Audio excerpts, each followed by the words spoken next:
When a person becomes devoid of all material desires and liberated from all material qualities, he transcends distinctions between actions executed externally and internally.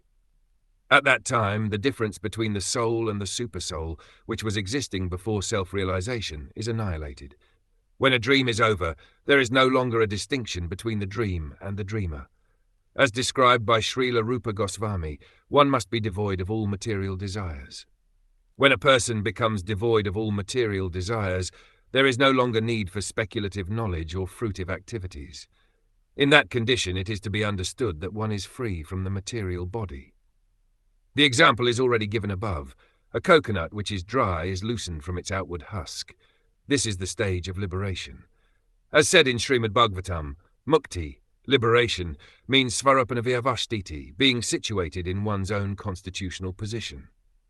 All material desires are present as long as one is in the bodily concept of life, but when one realizes that he is an eternal servant of Krishna, his desires are no longer material. A devotee acts in this consciousness. In other words, when material desires in connection with the body are finished, one is actually liberated. When one is liberated from the material qualities, he does not do anything for his personal sense gratification. At that time, all activities performed by him are absolute.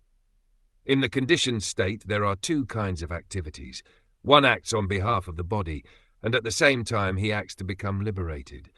The devotee, when he is completely free from all material desires or all material qualities, transcends the duality of action for the body and soul. Then the bodily concept of life is completely over.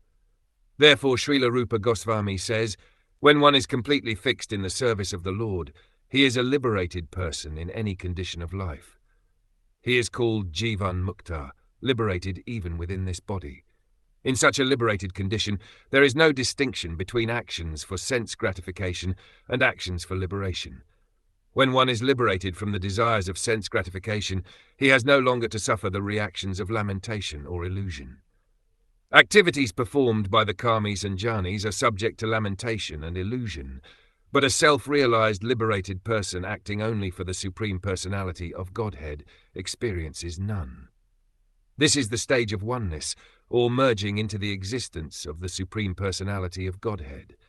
This means that the individual soul, while keeping his individuality, no longer has separate interests. He is fully in the service of the Lord, and he has nothing to do for his personal sense gratification. Therefore he sees only the Supreme Personality of Godhead and not himself. His personal interest completely perishes. When a person comes out of a dream, the dream vanishes. While dreaming, a person may consider himself a king and see the royal paraphernalia, his soldiers, etc., but when the dream is over, he does not see anything beyond himself. Similarly, a liberated person understands that he is part and parcel of the Supreme Lord, acting in accordance with the desire of the Supreme Lord, and as such there is no distinction between himself and the Supreme Lord, although both of them retain their individuality.